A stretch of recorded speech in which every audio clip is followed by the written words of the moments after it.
Welcome to the Nature Newsroom. My name is Alejandro Alba. I'm a correspondent and host for Now This News, and today I am joined by Joshua.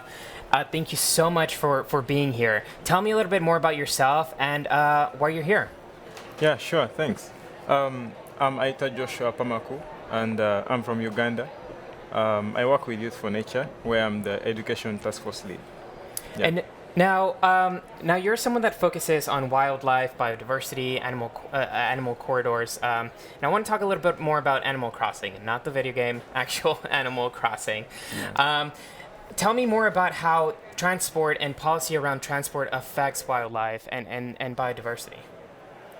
Yeah, so I'll come in from a perspective of Africa. In Africa, we have we have natural corridors where animals move, and it so happens that transportation one of these days cuts across through the natural corridors, and then we have scenarios of fragmentation whereby these habitats are actually divided into two. Then consequently, we have cases where animals have to keep moving and taking on their natural course from one end to the other, of course, as they look for their natural resources. This could be mates, this could be for feeding, and of course, basically those are breeding purposes. So in the end, or at the end of it all, we have common scenarios and of course, higher rates, like high increasing rates. They keep increasing time and again of animal accidents and all that. So it's very evident that as time goes by, we are actually getting much closer to, I should say, extinction or animal or species getting endangered than we actually are conserving them.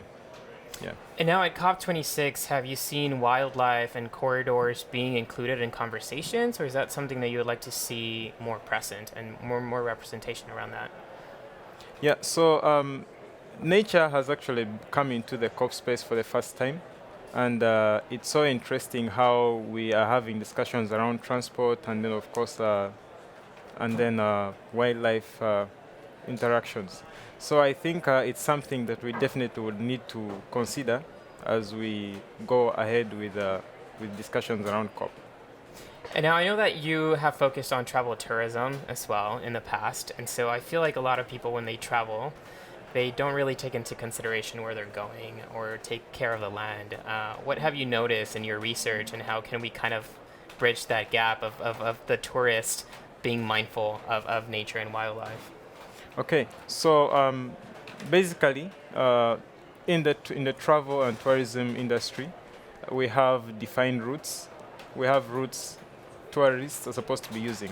So we have zonation, where of course zonation in protected areas, where we have tourism zones and then the natural zones, the wilderness zones.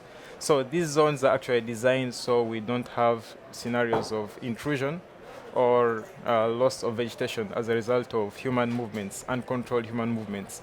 But of course, with the tourism experience, the whole aesthetic experience, sometimes we lose track of the fact that we have to keep the wilderness zones intact. Now, these are actually the core centers, the core areas, the core zones, where we have the resources we are aiming to preserve and, of course, conserve. So quite often, we've seen scenarios whereby tourists have to move into the wilderness zone, and of course, it all breaches. Now, if this continues with time, we have unrequired trails, unnecessary trails, and then, of course, I should call this extractive tourism, where we'll have to keep destroying vegetation time and again.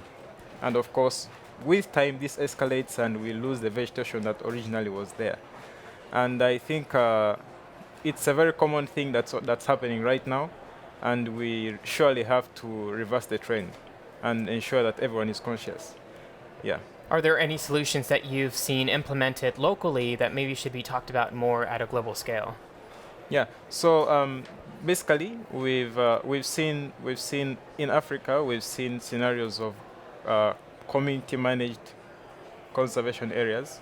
We have conservancies. We have community wildlife areas. So these are actually brought up for communities to co-manage with authorities. So within these co-managed areas, communities design the structure of how they want the landscape to be. They're involved in roundtable discussions with the managers, since they're actually co-managing. So they engage in discussions and decide on how they want the landscape to be. Also from the economic bit, they run ecotourism projects. So they are the ones who own the ecotourism project. When visitors come in, they are the ones who take the visitors through, and then at the end of it all, they're able to build that social interaction.